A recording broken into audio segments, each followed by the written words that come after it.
Bad for America. Yes. Oh, yes. We know that. They're tax dodgers. They're not paying their fair share in taxes. Oh, yes. No. We just want to say pay your fair share just like we do.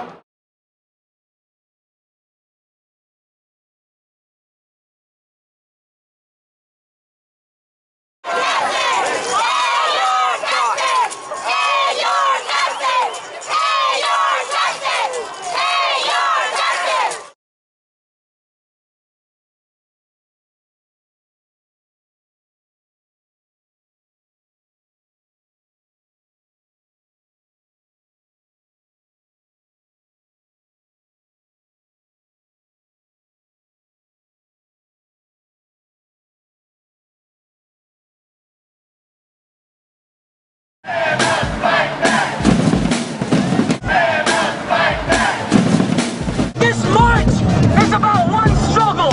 It's about banks versus America. Who's gonna take this battle? Is it gonna be big banks buying more than him?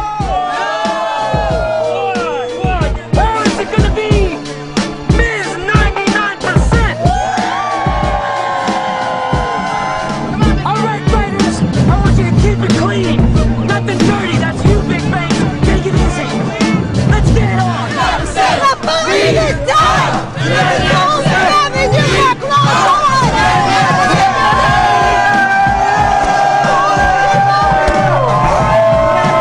He's down! People united! We can take them down! We're ripping up Wall Street!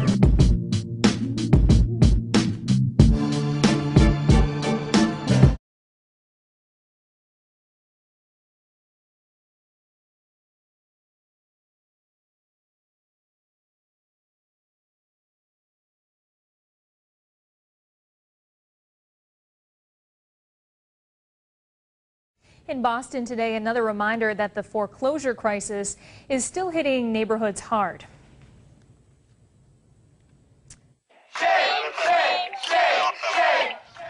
Well, this group of protesters was gathered outside a Jamaica Plain home demonstrating against a foreclosure and eviction notice.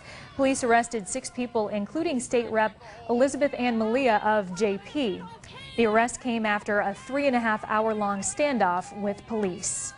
From WCTV-TV News Center 5. 6 people, including a local lawmaker, were arrested in a Jamaica Plain eviction blockade. Heather Gordon's Mendel Way home is in foreclosure. It has been since 2008. She and her family have lived there for nearly 20 years, but she has had difficulties paying her mortgage since losing her job at J.P. Morgan Chase. Among those arrested today, State Representative Liz Malia. She stood shoulder to shoulder with other demonstrators, and this is the second time housing advocates have tried to stop the bank's eviction efforts. This is 7 News Today in New England. A state representative is arrested at a home eviction protest in Jamaica Plain. There she is. Representative Elizabeth Malia was one of 6 people taken into custody. Protesters gathered outside this foreclosed home. They hope to force the bank to accept rent from the homeowner rather than evict her.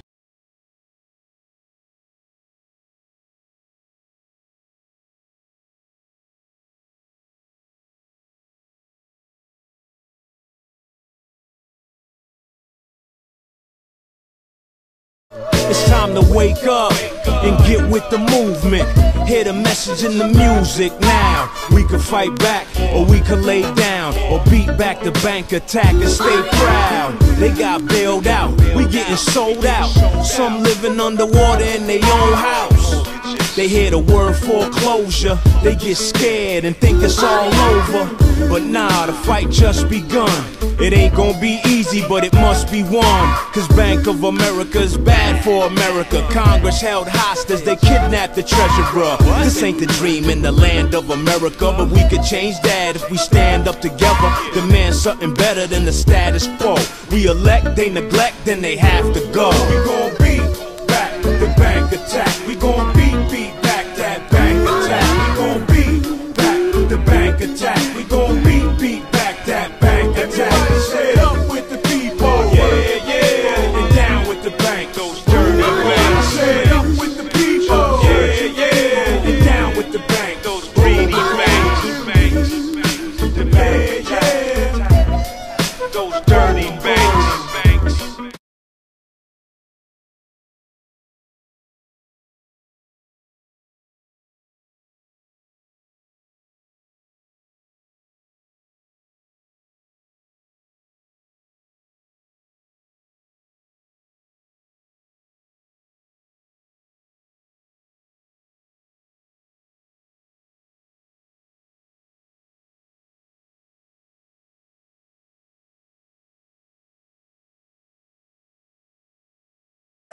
He's a student.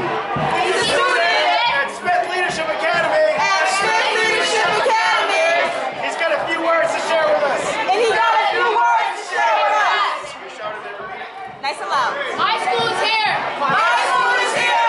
Because we've been educated. Because we've been educated. About the foreclosure crisis. About the foreclosure crisis. And what we think. And what we think. Big banks are doing to innocent families. Big banks are doing to innocent families. It's criminal. It's criminal. And what we believe Ed DeMarco is doing. And what we believe Ed DeMarco is doing. He seems to be here. He seems to be here. To punish the homeowner. To punish the homeowner. And that is also criminal.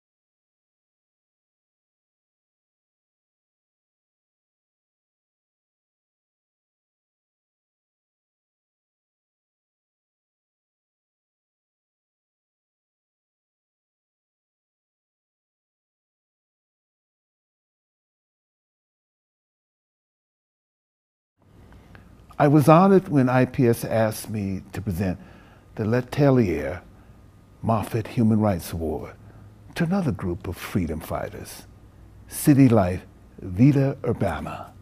Here's why. CityLife VidaUrbana is a grassroots community organization led by low-income and working-class people fighting for social, economic, racial justice, and gender equality. Their struggle is focused on the right to decent housing for all of us. They fight slumlords, neglect, segregation, environmental hazards, gentrification. This is a group at the front lines of the fight not just against foreclosures, but against the entire economic model that started with Reagan and that deregulated Wall Street. You name it, they fight it. And they win. With the recession came a big spike in foreclosures and evictions, hitting communities of color and low-income communities the hardest. CityLife VidaUrbana was there, confronting bank power with people power. CityLife VidaUrbana was there with their shield and sword. The shield they bring is their legal defense support for families facing evictions and foreclosures. The sword they bring is direct action. Using people power, CityLife brings people together to create human blockades to obstruct and prevent home repossessions and evictions. Man, you talk about courage. And guess what? When people have used their sword and shield strategy, 95% of the time, they've been successful. Here are two of their stories I found particularly moving.